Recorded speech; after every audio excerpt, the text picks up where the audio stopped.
Hi, எல்லாருக்கும் வணக்கம். அருள் தரும் ஆலயங்கள் வரிசையில் இன்னைக்கு நம்ம பார்க்க போகிற ஆலயம் திருவண்ணாமலை போலேயே உள்ள தென் திருவண்ணாமலை கோவில் தான் இந்த ஆலயம். இந்த வீடியோக்குள்ளே போகிறதுக்கு முன்னாடி this video is sponsored by mod e shopping. இந்த பை மோட் இ ஷாப்பிங் மூலமாக நம்ம வீட்டில் இருந்தபடியே பொருட்களை வாங்கி கொள்ளலாம். இந்த பை மோட் இ ஷாப்பிங்கோட லிங்க்கை டிஸ்கிரிப்ஷனில் டேக் பண்ணுறேன், பார்த்து நீங்கள் வாங்கிக்கங்க, பயனடைங்கள். வாங்க வீடியோக்குள்ளே போகலாம். நெல்லை மாவட்டத்தில் பல்வேறு திருக்கோயில்களுக்கும் சென்று வழிபட்டு வருகின்ற ஆன்மீக அன்பர்கள் கூட அதிகம் அறிந்திருக்காத ஒரு திருக்கோயில் இது. வடக்கே வடகாசி போல தெற்கே தென்காசி என்று தென்காசி திருக்கோயிலுக்கு ஒரு சிறப்பு உண்டு. வடக்கே திருப்பதி போல தெற்கே தென் திருப்பதி என்ற புகழ் மேல திருவேங்கடநாதபுரம் பெருமாள் கோயிலுக்கு உண்டு. அதுபோல வடக்கே திருவண்ணாமலை போல் தெற்கே ஏதேனும் கோயில் இருக்கிறதா? ஆம், அப்படி ஒரு கோயில் இருக்கின்றது. அந்த திருக்கோயில் நமது திருநெல்வேலி மாவட்டத்தில் அண்ணாமலை புதூர் எனும் ஊரில் இருக்கிறது. இந்த திருக்கோயில் தான் தென் திருவண்ணாமலை கோவில். அண்ணாமலை புதூர் எங்கே இருக்கிறது? அதன் விசேஷம் என்ன பார்க்கலாமா? திருநெல்வேலி இருந்து சங்கரன் கோயில் செல்லும் வழியில் வன்னிக்கோணேந்தல் என்ற ஊர் இருப்பதை நீங்கள் அறிவீர்கள். இந்த ஊர் வன்னிக்கோணேந்தலில் இருந்து சரியாக 4 கிலோமீட்டர் தொலைவில் ஒரு எஸ் வடிவ வளைவு வரும். அந்த இடத்தில் இடதுபுறம் ஒரு சாலை பிரிந்து செல்லும். அதனை மருகாக்குளம் விளக்கு என்ற இடம் உண்டு. இந்த மருகாக்குளம் சாலையில் 8 கிலோமீட்டர் பயணித்தால் அண்ணாமலை புதூர் என்ற கிராமத்தில் தான் இந்த அக்னிஸ்தலம் உள்ளது. இங்குதான் அண்ணாமலையார் அழகாக விற்றிருக்கிறார். இந்த ஆலயத்தை தென் திருவண்ணாமலை என்று அழைப்பதற்கு பல முக்கிய காரணங்கள் உண்டு.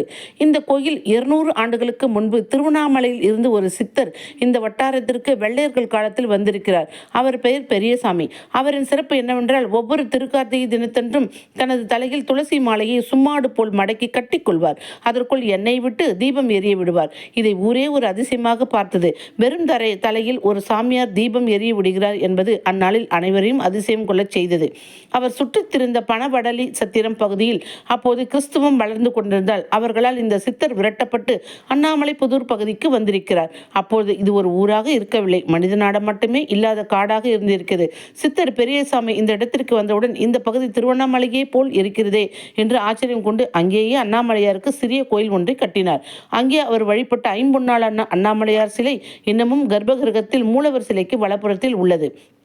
மூலவராக கல்லாலான சிவலிங்கம் உள்ளது. திருவண்ணாமலையில் உள்ளது போலவே இங்கும் ஒரு பெரிய மலை உள்ளது. மலையானது அங்கே சிவனின் பின்புறத்தில் மேற்கு திசையில் உள்ளது.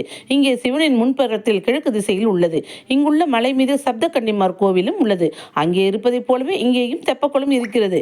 இப்படி இயற்கை கொஞ்சம் பகுதியில் அண்ணாமலையாருக்கு திருக்கோயிலை உருவாக்கிய சித்தர் பெரியசாமி ஒவ்வொரு திருக்கார்த்திகை தினத்தன்றும் மலை மீது தீபம் எறிவிட்டார். திருவண்ணாமலையில் தீபம் எறிவதை போலவே நம்மூர் பகுதியிலும் தீபம் எரிகின்றது என்று ஆச்சரியப்பட்டனர் சுற்று வட்டார கிராம மக்கள்.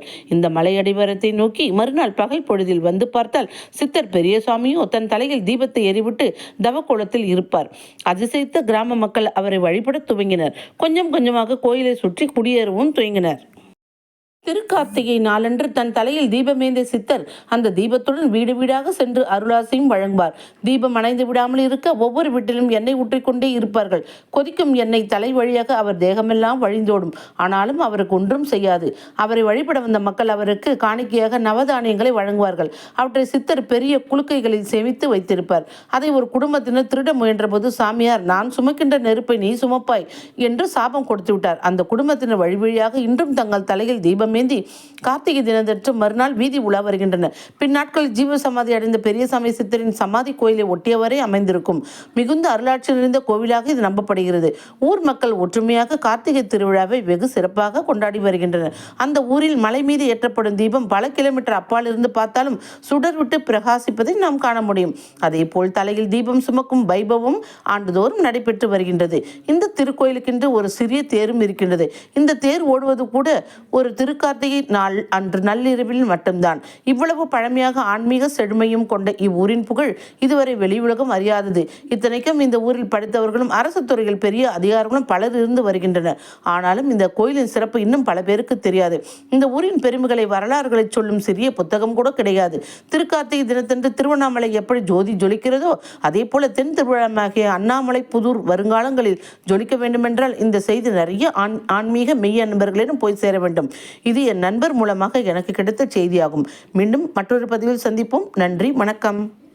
இந்த வீடியோவில் முதல்ல சொன்ன மாதிரி பை மோட் இ ஷாப்பிங் ஆப்பை டவுன்லோட் பண்ணி வீட்டில் இருந்தபடியே பொருட்களை நீங்கள் வாங்கி கொள்ளலாம். இந்த வீடியோ உங்களுக்கு பிடிச்சிருந்தா லைக் பண்ணுங்கள், ஷேர் பண்ணுங்கள், சப்ஸ்கிரைப் பண்ணுங்கள். மேலும் நம்ம சேனலை நல்ல நல்ல தகவல்களோடு சந்திக்கிறேன். நன்றி, வணக்கம்.